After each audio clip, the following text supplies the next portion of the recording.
Olá, boa noite, bem-vindo ao programa Em Destaque. Você já sabe, 2022 é um ano de eleições gerais. Vamos conversar um pouco mais sobre a dinâmica na área da legislação que prevê, por exemplo, regras para propaganda, entre outros temas que o nosso convidado vai abordar hoje. Quem está conosco aqui no Em Destaque, Dr. Hélio Maldonado, advogado eleitoralista, que vai participar então desta edição. Dr. Hélio, boa noite, bem-vindo. Olá, Fábio, obrigado pelo convite. Que bom. Falei então da relevância já do ano, né, que a gente vem acompanhando, mas ainda não entramos de fato, né, naquele período de campanha nas ruas, ou que os candidatos estejam, claro, autorizados também pela legislação a fazer isso. O que tem de diferente para esse ano? Vide, claro, os outros pleitos. Tempo de duração, né, o que eles podem utilizar nos veículos de comunicação, o que a gente pode trazer de panorama? Fábio, nós temos uma compreensão a respeito do conceito de processo eleitoral. E este conceito de processo eleitoral não é um conceito ligado à área jurídica. Este conceito de processo eleitoral, ele está muito mais atrelado em relação àquelas funções especialíssimas, melhor dizendo, da Justiça Eleitoral, porque para muito além da atividade judicante da Justiça Eleitoral, ela tem uma função normativa de estabelecer algumas resoluções para explicitar melhor a legislação eleitoral que vai conduzir, de que forma os partidos, candidatos vão se portar, e também ela tem uma função ultra especialíssima, que é uma função administrativa, e no curso dessa função administrativa, ela prepara as eleições, organiza, realiza, apura o resultado e fecha esse ciclo do processo eleitoral com a diplomação dos eleitos. Então, atualmente, nós já passamos o prazo, que era até o dia 5 de agosto, das convenções partidárias. As convenções partidárias é o momento, pelo menos por uma previsão formal, em que os partidos escolhem os seus candidatos para disputar as eleições, e nós temos agora até o dia 15 de agosto para o registro de candidatura. Paulatinamente os registros estão acontecendo, já tem uma quantidade de registros realizados, mas a maioria é deixado ainda por uma questão de composições políticas para o final, e a partir do dia 16 nós vamos ter o tempo do início da propaganda eleitoral, que é justamente o veículo pelo qual há a captação legítima do voto do eleitor pelos candidatos ou pelos partidos políticos. Correto. Nesse âmbito, né, quando a gente tem essa proximidade já da data, a gente também olha, outubro está em cima. Né? Então, é uma corrida mesmo pela disputa da preferência do eleitor. Esses candidatos têm essa noção de que o tempo também é curto, então o trabalho tem que ser grande? Sim.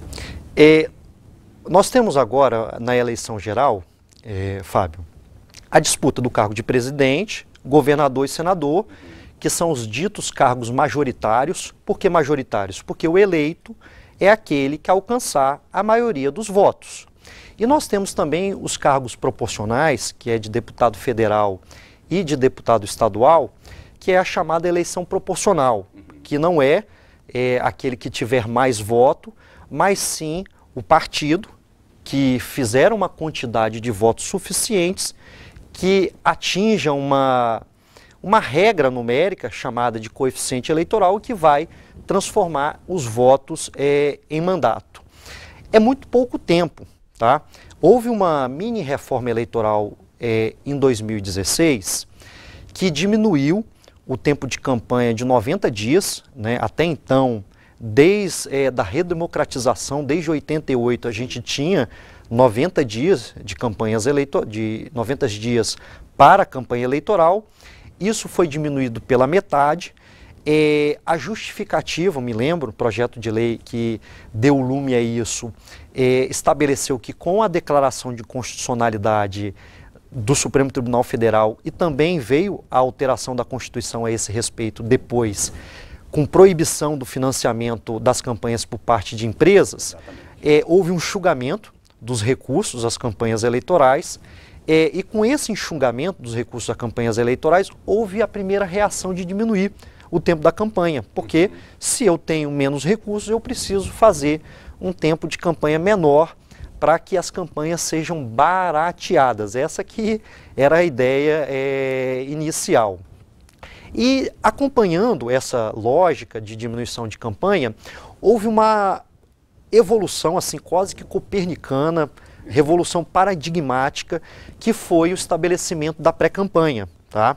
Então, já antes do início da propaganda eleitoral, agora do dia 16 de agosto, já é possível aos candidatos, em maneira geral, se prostrarem como pré-candidatos, né, se apresentarem, falarem a esse respeito, virem aqui num bom programa, tal como o seu, e discutir ideias, se colocarem publicamente como pré-candidatos, viabilizando, então, a antecipação do debate público eleitoral. Está em tempo ainda para fazer campanha eleitoral para aqueles que formalmente estão no registro, mas aqueles que lidam principalmente com marketing eleitoral têm a compreensão de que este tempo ele já foi adiantado para pelo menos o início do ano eleitoral. Ótimo. Nessa discussão, você inclusive que nos acompanha, né, e é eleitor, fica muito mais atento e tendo conhecimento sobre as regras que o Dr. Hélio Maldonado está trazendo aqui para a gente nessa conversa de explicação. Nós vamos fazer só uma pausa para poder voltar então com outras discussões em torno disso, incluindo também a leitura que você pode ter sobre rede social e a campanha nos veículos tradicionais. Já, já.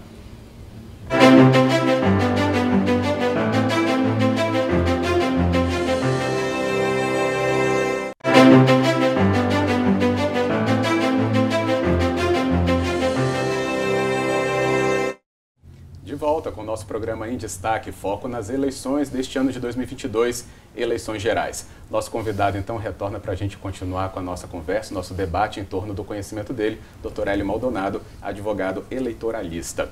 Dr. Hélio, eu falava, então, antes do nosso bloco terminar, o anterior, que a gente tem que também ter um olhar em relação à internet, redes sociais e os veículos tradicionais. Há diferença do posicionamento que o candidato tem que ter ou pode ter nesses veículos? Com a deflagração deste momento oficial da propaganda eleitoral a partir do dia 16 de agosto, nós temos a disponibilidade na legislação eleitoral de realização da propaganda destes veículos ortodoxos, do rádio e da televisão. Vale lembrar, Fábio, que este tempo de gozo para propaganda eleitoral no rádio e da televisão, eles decorrem de um tempo de uma concessão gratuita, tá? É uma distribuição feita aos partidos políticos de acordo com o número de vagas que eles têm na Câmara dos Deputados. E aí há um critério que faz a distribuição segundo isso, proporcionalmente. Tanto é que é proibido qualquer tipo de propaganda remunerada na TV e no rádio. Okay? Então, nós só podemos utilizar aquele tempo que é disponível pela própria legislação e que não é um tempo igual para todos os candidatos. Okay? Não tem um tempo igual. Isso é distribuído segundo o critério da lei. Para além da utilização desses mecanismos ortodoxos, TV e rádio, logicamente a gente tem a figura da propaganda de rua, né? E a propaganda de rua, que é realizada através do corpo a corpo, junto ao eleitor, ela utiliza aqueles elementos também tradicionais, o santinho, o adesivo, a plotagem do carro, a colocação de placa na janela das residências. Hoje a legislação eleitoral é tão rígida em relação à propaganda eleitoral, Fábio, que eu não posso colocar uma placa no portão de uma casa, tem que ser na janela da casa, né? E tudo limitado até meio metro quadrado deste material impresso. A fake news, número de informações falsas que podem ser vinculadas, é potencial, né? É um potencial existente. Isso tem regra também? Olha, a fake news, né, e o TSE tem alcunhado, batizado a fake news de desinformação, tem dado um tratamento com o nome de desinformação. Certamente, ao lado da violência política para estas eleições, da maior preocupação do Tribunal Superior Eleitoral, e se é uma preocupação do Tribunal Superior Eleitoral, Justiça Eleitoral, uma justiça federalizada, né? É preocupação, por conseguinte, também de todos os tribunais regionais eleitorais. Todo estado tem um tribunal regional eleitoral nos 26 estados do nosso país. Então a desinformação é o grande tema caro à Justiça Eleitoral, ao ponto, Fábio, de haver uma grande inovação na legislação eleitoral deste ano, das resoluções que regulamentam a propaganda eleitoral, que estabelece um dever fundamental de checagem das informações que são ou veiculadas por parte do candidato ou parte até mesmo de terceiros, ok? Tá? E a desinformação, né, quando ela é realizada em ataque entre candidatos ou partidos políticos, ela vai proporcionar ou uma representação eleitoral para aplicação uma multa decorrente de violação às regras da propaganda eleitoral que primam pela veracidade daquele conteúdo que for divulgado, ou mesmo ela vai proporcionar, e aí talvez isso seja mais natural, que é a realização dos direitos de respostas. Né? Eu ir à sua página, ter uma decisão judicial que me autoriza a lá postar uma versão ao menos verdadeira a respeito daquele relato. Entendido. Até pegando um exemplo bem rápido, por exemplo, né, se houve, por exemplo, um candidato que teve um processo há algum tempo, esse processo já teve seu fim, sua conclusão, e ele teve a sua inocência, por exemplo, provada, não pode ser usado que o início a motivação daquele processo agora venha com algum tipo, né, de roupagem nova, porque ele já teve uma conclusão. Então o candidato ele tem que se atentar que houve uma conclusão nesse exemplo de um processo. Não caberá, por exemplo, alegar que não sabia de nada. Exatamente, né? Primeiro, né, o conceito de desinformação seria exatamente um ataque contra a verdade factual, a verdade dos fatos, ou a verdade que esteja na comprovação histórica. E é exatamente isso que você disse, né? Como eu tenho um dever fundamental de checagem a respeito daquelas informações, eu tenho uma responsabilidade política sobre aquilo que eu divulgo, né, no âmbito das minhas mecanismos de rede social, site, blog, etc., tá? Eu também tenho uma responsabilidade por danos praticados a outrem. Agora o problema, Fábio, que eu destaco a você e destaco também aos nossos telespectadores, é que essas ações eleitorais, primeiro tem um X da questão. A Justiça Eleitoral tem um poder de polícia, né? É um braço do poder administrativo dela, tal como eu falei. E neste poder de polícia, ela fiscaliza de ofício, sem necessidade de provocação através de um processo jurisdicional, a propaganda eleitoral em geral. Por exemplo, como eu disse aqui, se tiver uma propaganda colocada em uma cerca ou em uma grade de uma determinada residência, a Justiça Eleitoral pode ir lá e remover essa propaganda sem qualquer tipo de provocação prévia. Mas em relação à internet, a intromissão decorrente do exercício do poder de polícia da Justiça Eleitoral, ela é exclusivamente em relação à forma. Exemplo, é proibido propaganda paga na internet em veículos de notícias, né? Então tem um veículo de notícias, tem uma propaganda lá paga, isso seria vedado em relação à forma. Mas o poder de polícia na internet não é feito sobre o conteúdo. E a gente está aqui trazendo justamente conhecimento para que você entenda, né, as particularidades do processo eleitoral de 2022.